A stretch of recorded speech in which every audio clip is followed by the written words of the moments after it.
You've been told to start a SIP as early as possible, to invest a lump sum whenever you get a bonus, to let compounding do its magic. But what if I told you? None of it works unless you solve one thing first. A painful truth most investors never hear. Compounding doesn't reward consistency alone. It rewards capacity. And without that, you'll spend decades waiting for results that never come. I had a friend, let's call him Raj, disciplined, frugal, followed every rule. He started SIPs at 27, invested every month without fail. 10 years later, his portfolio barely cracked 5 figures, not because he didn't try, but because he never earned enough to contribute meaningfully. He thought compounding was a timeline, but it's actually a velocity. SIP and lump sum strategies are just the vehicles, but Raj never had enough fuel. That's when it hit me. Compounding isn't the first step. It's what you earn the right to use. If you're serious about actually building wealth, not just staring at charts and hoping something clicks, hit that subscribe button now. This is part 2 of our full series on SIP, lump sum, and compounding, and what you're about to learn could save you years of trial and error. And if you haven't seen part 1 yet, I highly recommend watching it after this. Links are below the video.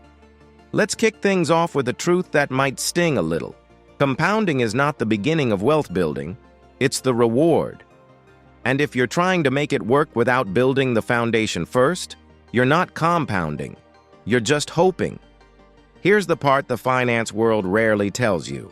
If your monthly SIP is just $100, even a spectacular 15% return barely moves the needle. Over 5 years, you'll end up with around $8,100. That's not life-changing. That's gas money with lipstick. Why? Because the engine is real, but the fuel is missing. Compounding doesn't multiply effort. It multiplies capital. And if you're feeding it crumbs, it's not going to bake you a cake. This is where most people get stuck. They follow every rule. Start early. Stay consistent. Ignore market noise. But years later, the numbers still feel small. And they wonder, am I doing something wrong? You're not. You're just missing step 0, building the capital base before you try to compound it. Think of compounding like a snowball rolling down a hill. If you start with a marble, it might grow a little. But start with a boulder, and that same hill becomes an avalanche. SIP and lump sum strategies are only powerful if you've earned the right to use them at scale. So if you feel like your efforts aren't working, you're not crazy. You're just early, too early, not in years, but in capacity. Let's switch gears and talk about the real killer of compounding momentum, the income-saving gap. Because most people don't fail due to lack of discipline, but because of what never gets saved in the first place. Let's break it down. You can't invest what you don't have, and you can't save what you never earn. It sounds obvious, but this simple truth silently crushes millions of investors before compounding even gets a chance to begin. Here's the uncomfortable math. If you make $3,000 a month and save 10%, you're working with $300. Maybe $200 of that goes into your SIP. Multiply that by a decent return, and you get a polite little graph, one that grows slowly, steadily, but never breaks the gravitational pull of mediocrity. Why? Because there's a hidden wall. Your earning ceiling becomes your investing ceiling. That's the income-saving gap. Most people focus so much on budgeting, couponing, and cutting back. They forget to zoom out and ask the bigger question: how can I grow what comes in? Because the truth is, compounding works best when it's fueled by excess, not leftovers. There's a quote I want you to remember. It comes from Naval Ravikant. Learn to sell. Learn to build. If you can do both, you will be unstoppable. That's the real game.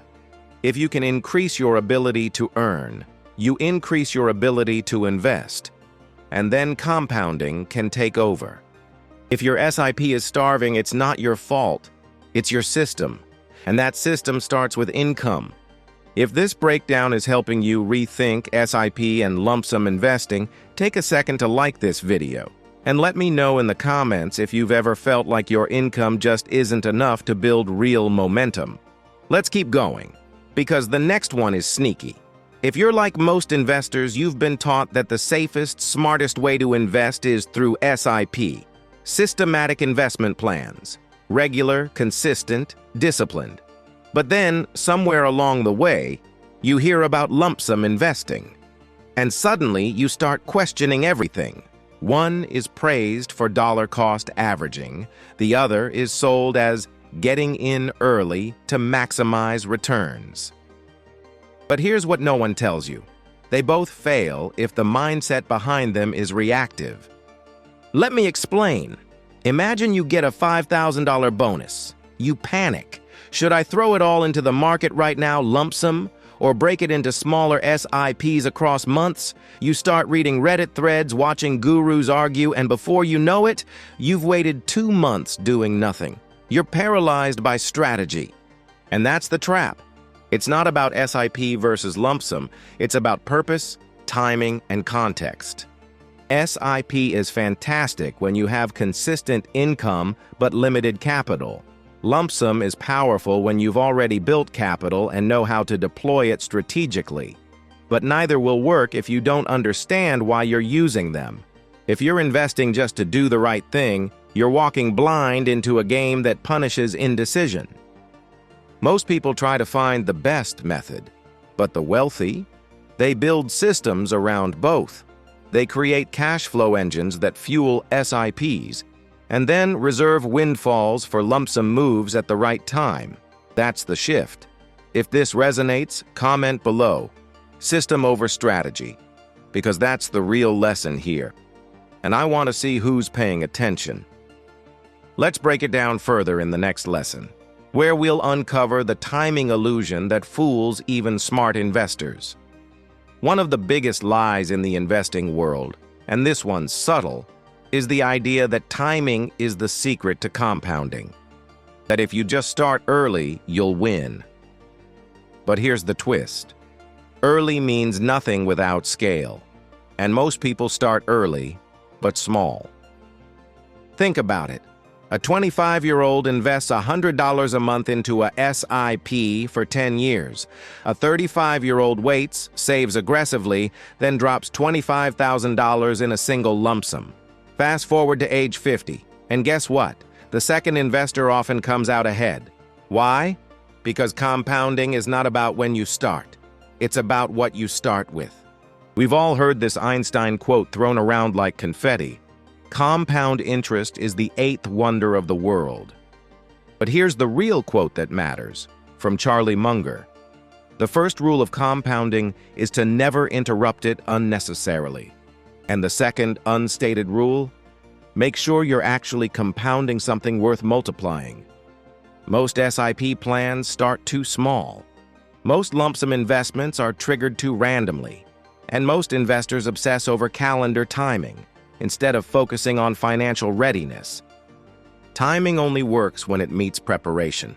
The wealthy don't just get in early, they get in strong. That's the difference. So here's your checkpoint. If you've ever delayed investing because you weren't sure whether to SIP or lump sum, comment the word "ready" below. Let's see how many people are finally prepared to break this illusion wide open. And stay with me, because in the next lesson, we are diving into the real engine behind wealthy investors. Something you rarely hear about in mainstream finance, but it's the backbone of every serious compounding strategy. Now let's talk about what the wealthy actually do. And here's the twist. They don't choose between SIP and lump sum. They use both, but only after creating the system that feeds them. We often picture compounding like a magical machine. You feed in money, and after years of patience, it spits out wealth. But for most people, the machine is plugged into the wrong socket. There's no consistent power source, no real capital flow, just short bursts of income and long stretches of uncertainty. Wealthy investors flip this model. They engineer systems, not just habits.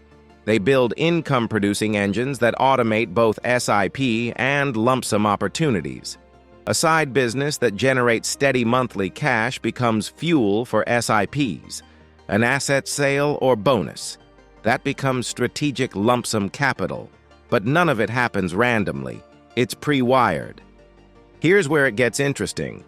Most people think the wealthy are just lucky or born into opportunity. But in reality, they're playing a different game. One where the question isn't, should I invest now? But how can I feed this machine more often, with more volume and less emotion? They're not thinking in months. They're thinking in decades. And because they've built capacity, they can execute without hesitation. SIP and lump sum are just delivery systems. The real power lies in the engine behind them. So if you're still caught in the back-and-forth debate, here's your moment. Ask yourself, have I built the system yet? If the answer's no, that's your new goal. Because once it's built, compounding becomes inevitable. All right, the next lesson is crucial, because we're going to look at the mental shift most people never make, and it's the reason they stay stuck in small numbers, no matter how disciplined they are. Here's the trap. Most people treat investing like a chore, something they have to do because the experts said so. SIP becomes a monthly checkbox. Lump sum becomes a stressful decision point. And compounding? It turns into a distant hope rather than an active strategy.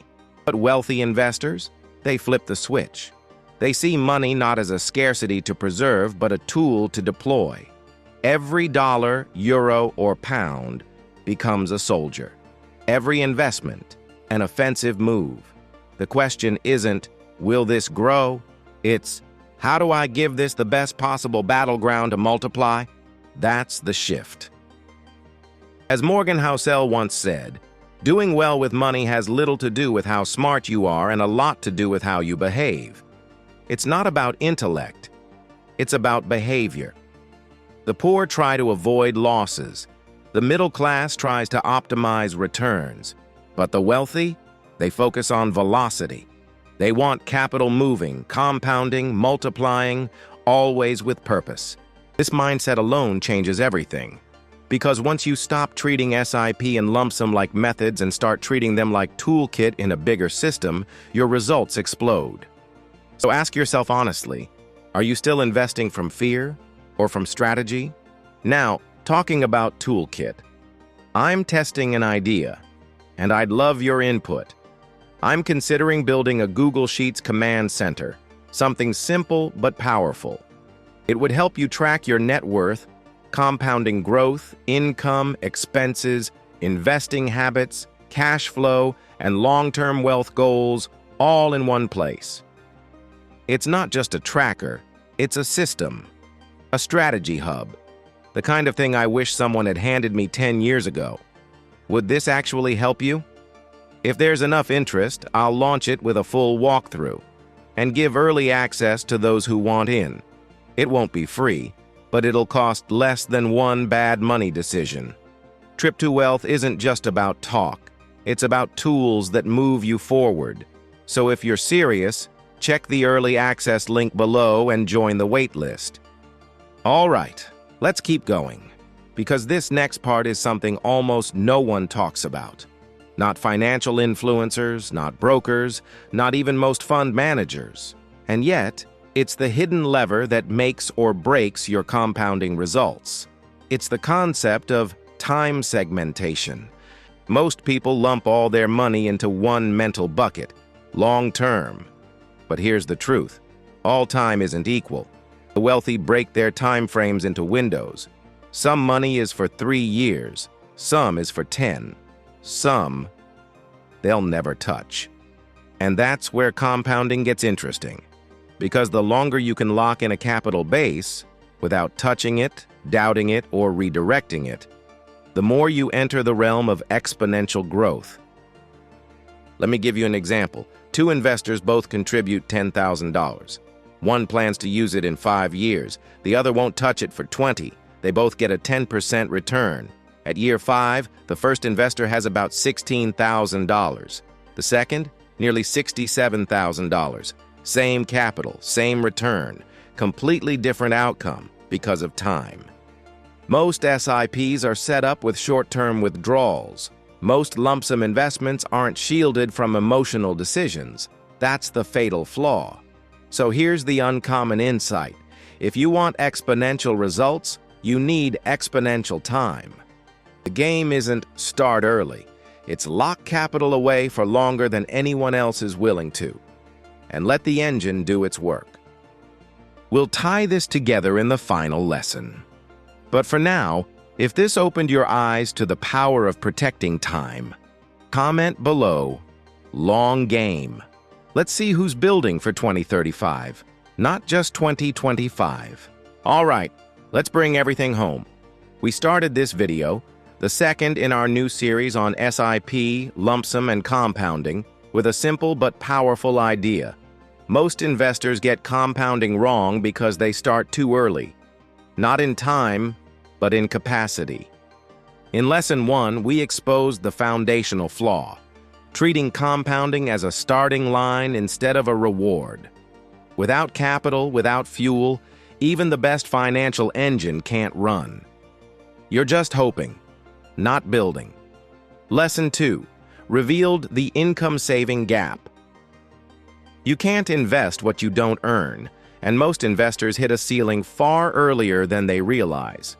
Without boosting income or stacking value, SIP and lump sum feel like pushing a broken wheelbarrow uphill. Lesson 3 showed us the survival trap, the pattern of investing just enough to feel responsible, but never enough to gain traction.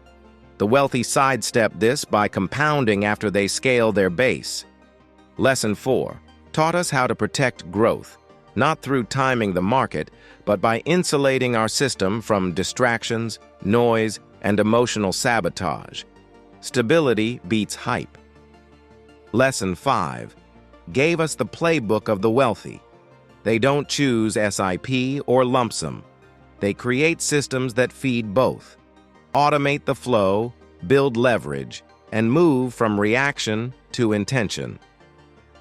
Then Lesson 6 cracked open the mindset.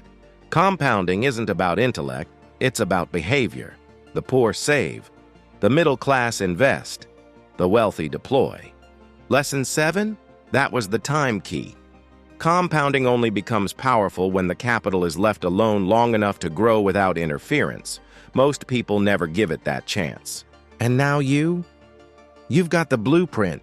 You're early in this series and early in this shift. And this is just the beginning, because the next episode will take you deeper into the SIP versus lump sum battle and reveal when and how to actually switch between them to get the best results. Remember, this video is for educational purposes only and does not constitute investment advice. It is important to conduct thorough research and consult with financial professionals before making any investment decisions. The value of investments can fluctuate, and past performance is not indicative of future results. Always assess your risk tolerance and investment goals before allocating your capital. If you found value today, I highly recommend watching my next video. Don't forget to like, share, and subscribe to our channel. Also, feel free to leave your comment below, especially if this video made you think differently. I appreciate your support more than you know. Until next time. Stay consistent, stay patient, and stay winning. See you in the next one, Money Magician.